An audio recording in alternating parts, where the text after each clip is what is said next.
नमस्कार, आप देख रहे हैं देवभूमि समाचार में आपके साथ प्रियंका मलिक हाजिर उत्तराखंड की तमाम छोटी बड़ी खबरें लेकर। खबरों का रुख करेंगे, लेकिन सबसे पहले एक नजर हेडलाइंस पर।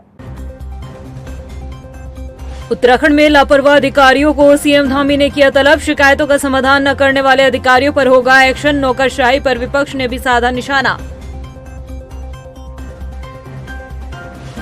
अल्मोड़ा पहुंचे केंद्रीय राज्य मंत्री अजय टम्टा का भव्य स्वागत। पीएम मोदी और जनता का जताया आभार, कहा पूरी निष्ठा से निभाएंगे नया प्रभार।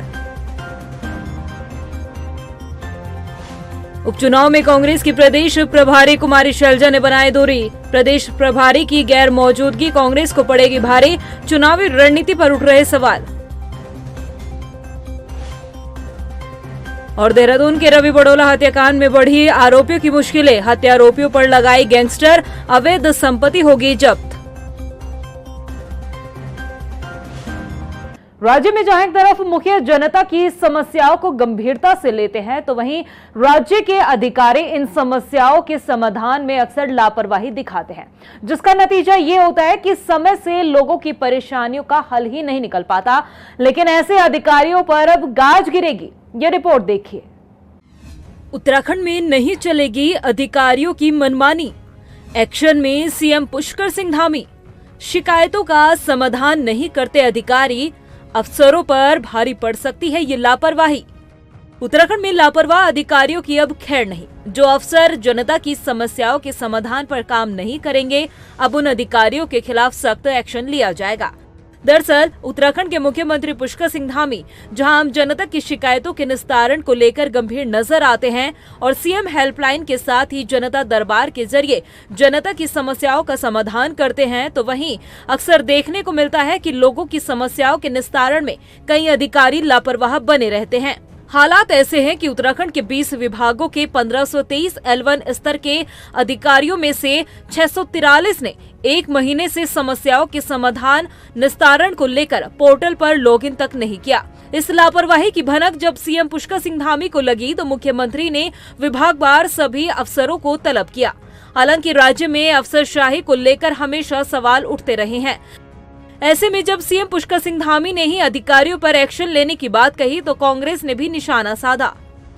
देखिए, इस राज्य की यही समस्या है कि मुख्यमंत्री जी बड़ी बड़ी घोषणाएं करते हैं, कानून व्यवस्था को लेकर के बड़े बड़े दावे करते हैं, स्वच्छ प्रशासन की बात करते हैं, लेकिन वो धरातल पे कहीं नज़र नहीं आता। जब मुख्यमंत्री पोर्टल जिसमें आम जनमानस शिकायत करता है, उसके लिए बड़ी बड़ी घोषणाएं सरकार ने की, लेकिन वो पोर्टल ऐसा है कि उसमें शिकायत कितनी भी कर लो, जो है शिकायत पे कोई कार्रवाई नहीं होती और अधिकारी जो है उसका संज्ञान ही नहीं लेते हैं। शिकायतों को अगर देखेंगे ही नहीं तो संज्ञान कहाँ से लेंगे। और अगर उस पोर्टल पे जो नंबर दिया गया है बैंक, उस पर फोन करो तो फोन ही नहीं उठता है। उत्तराखंड में अफसरशाही के आरोप हर सरकार पर लगते हैं, लेकिन सत्ता पक्ष का कहना है कि जनता की समस्याओं को लेकर सीएम धामी लगातार काम करते हैं और लापरवाह अधिकारियों के खिलाफ भी कार्रवाई करने से सीएम धामी ने कभी गुरेज नहीं किया।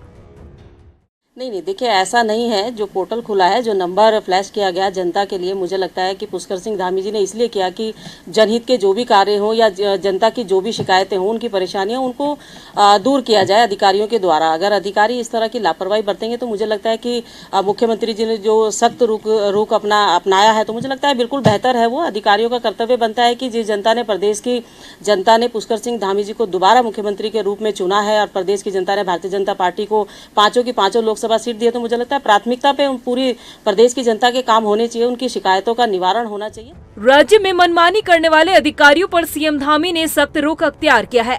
ऐसे में अब देखना ये होगा कि सीएम धामी के तलब करने के बाद अधिकारियों की कार्यशैली में कोई बदलाव आता है या नहीं। बद्रीनाथ और मंगलौर विधानसभा सीट पर उपचुनाव को लेकर कांग्रेस लगातार जीत का दावा कर रही है, लेकिन कांग्रेस की प्रदेश प्रभारी कुमारी शैलजा की गैर मौजूदगी कांग्रेस के लिए मुश्किलें पैदा कर सकती है। ये रिपोर्ट देखिए। उत्तराखंड में 10 जुलाई को 2 विधानसभा सीटों पर उपचुनाव होने हैं। दोनों सीटों पर कांग्रेस जीत का दावा कर रही है, लेकिन कांग्रेस की चुनावी रणनीति पर सवाल उठ रहे हैं और उसकी वजह है पार्टी की प्रदेश प्रभारी कुमारी शैलजा। दरअसल कांग्रेस की प्रदेश प्रभारी कुमारी शैलजा जब से उपचुनाव की घोषणा हुई है, तब से एक बार भी उत्तराखंड नहीं आई है और आगे भी कब तक आएंगी इसका कुछ नहीं पता। लोकसभा चुनाव में भी कुमारी शैलजा उत्तराखंड सिर्फ 2 से 3 बार आई।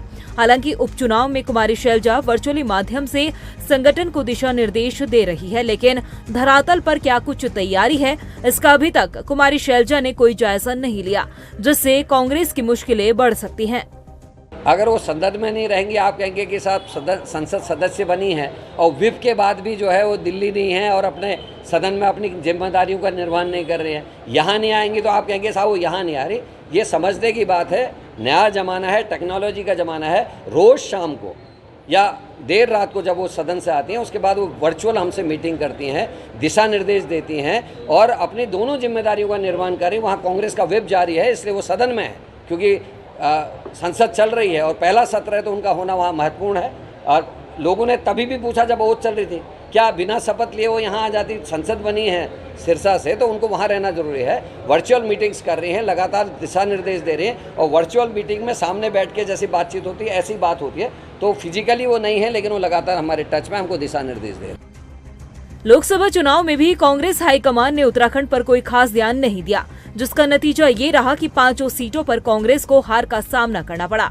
ऐसे में उपचुनाव में कांग्रेस को एक बेहतर चुनावी रणनीति और अपने मजबूत नेताओं के साथ की जरूरत थी, लेकिन उपचुनाव में इसकी कमी महसूस की जा रही है, जिस पर बीजेपी ने चुटकी लेते हुए कहा कि कांग्रेस के प्रदेश प्रभारी हो या फिर कोई अन्य वरिष्ठ नेता उत्तराखंड आकर कोई भी तोहमत अपने सर नहीं लेना चाहते हैं।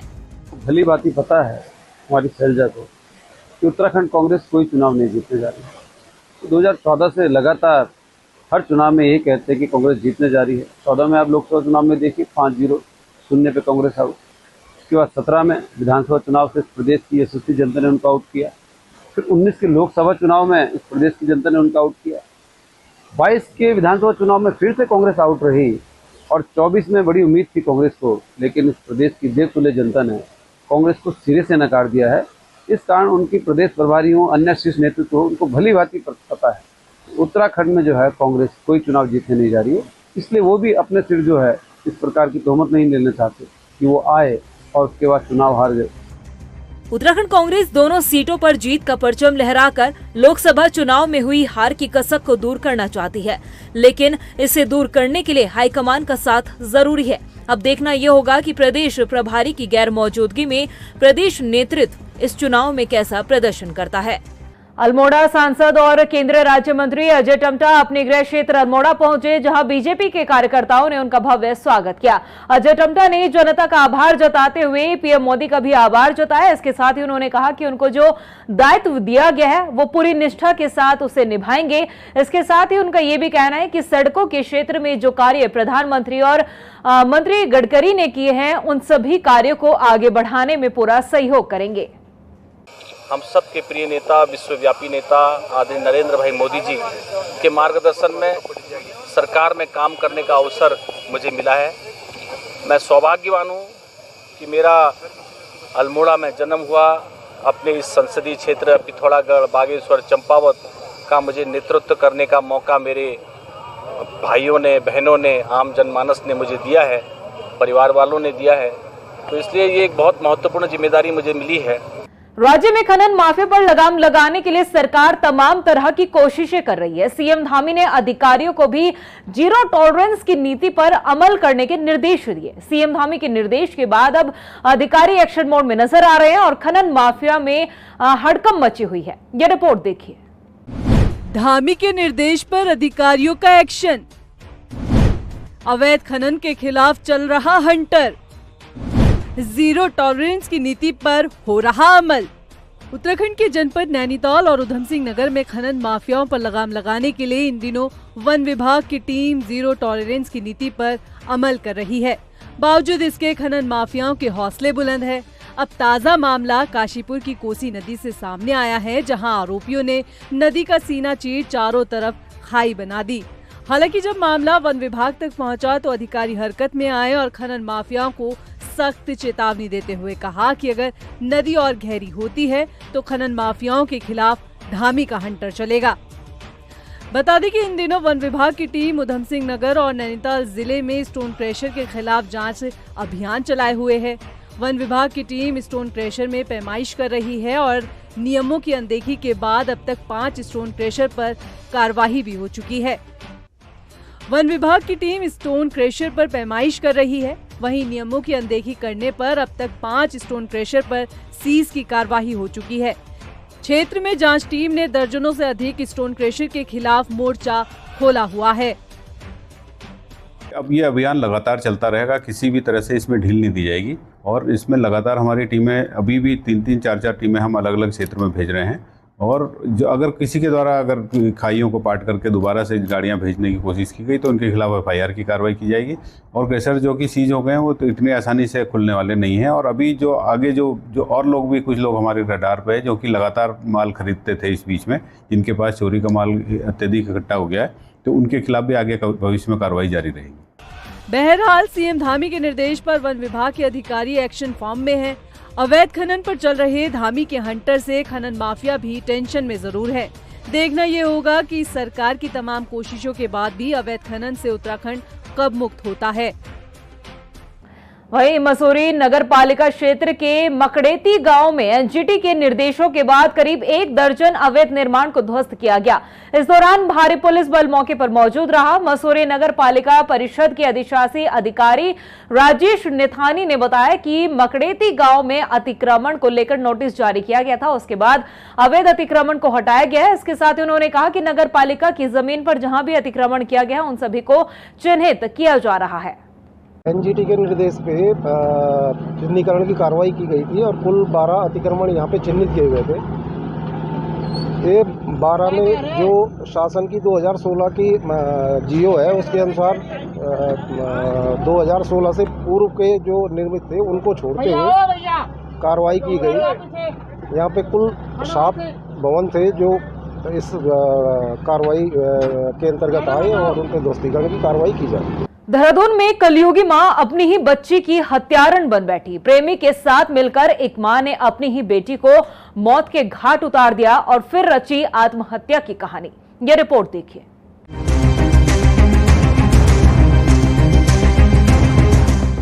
जिस मां ने अपनी कोख में 9 महीने अपनी बच्ची को रखा, फिर उसे पाल पोष कर बड़ा किया और एक दिन ऐसा आया कि वो कलयुगी मां अपनी 20 साल की बेटी की हत्यारण बन बैठी। देहरादून के पटेल नगर में अवैध संबंधों के चलते एक मां ने अपने प्रेमी के साथ मिलकर अपनी ही बेटी का गला घोटकर उसे मौत के घाट उतार दिया। इस मां ने बेटी का नहीं बल्कि ममता का गला घोटा। इस वारदात को अंजाम देते वक्त इस कलयुगी मां का जरा भी दिल नहीं पसीजा। दरअसल मां के अवैध संबंधों के बारे में बेटी को पता चल चुका था। बेटी इसके बारे में अपने पिता को बताने वाली थी, जिसके बाद कलयुगी मां ने प्रेमी के साथ मिलकर बेटी की हत्या की योजना बनाई और फिर दोनों ने मिलकर उस लड़की को मौत के घाट उतार दिया।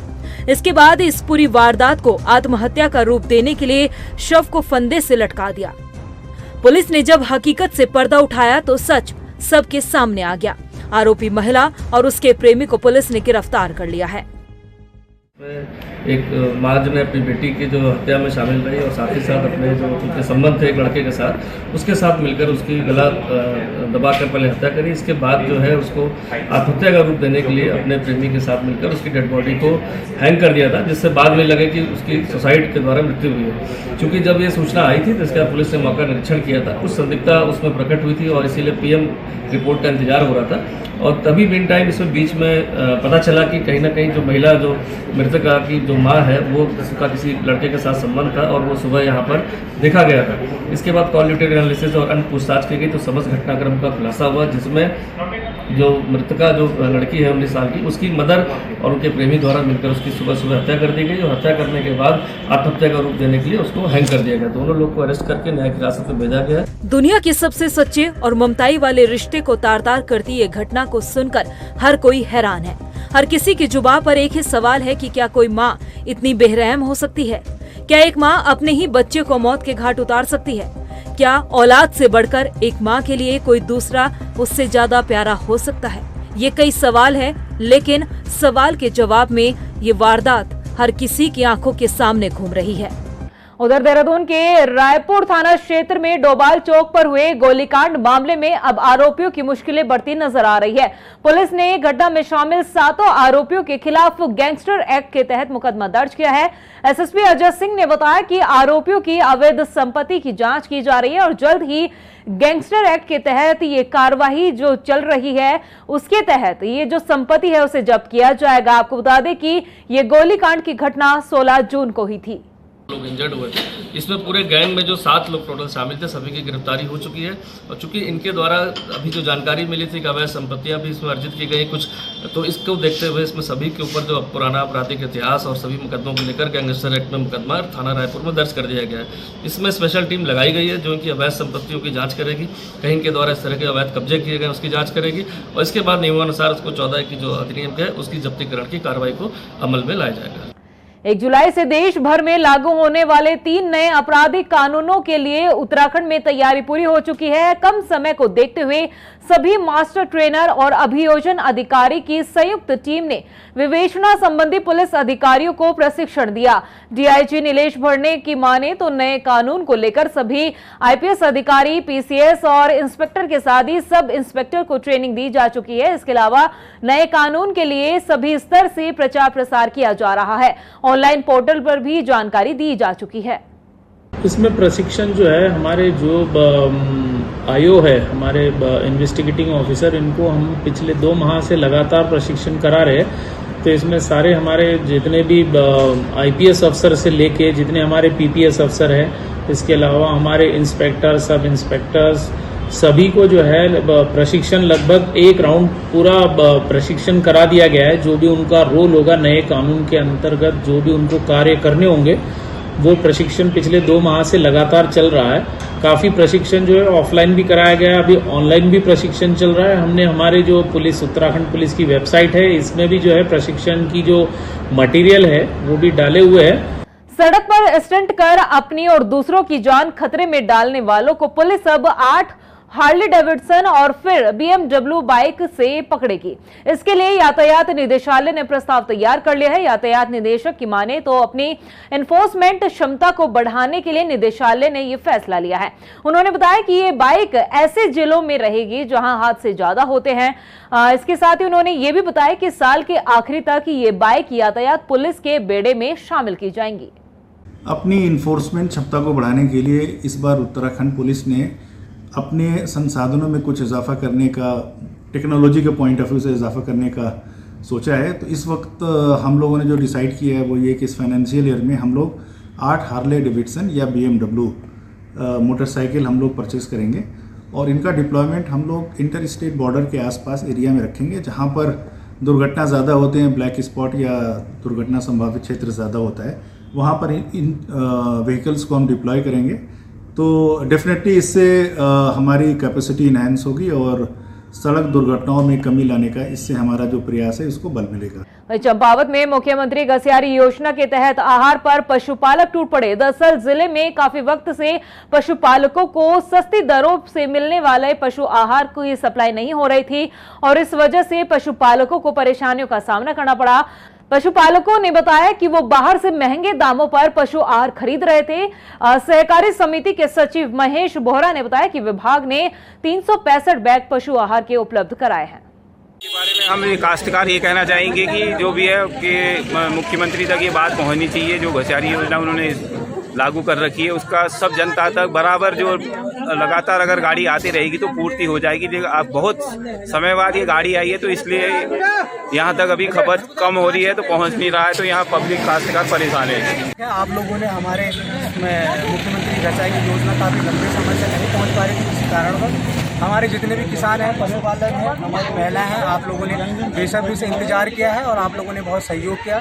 हमें भी व्यक्तिगत रूप मुझे भी सहयोग किया है और विभाग के माध्यम से भी आप लोगों को समय समय पर जो आश्वासन दिया गया था, बड़े लंबे समय बाद गाड़ी आई है।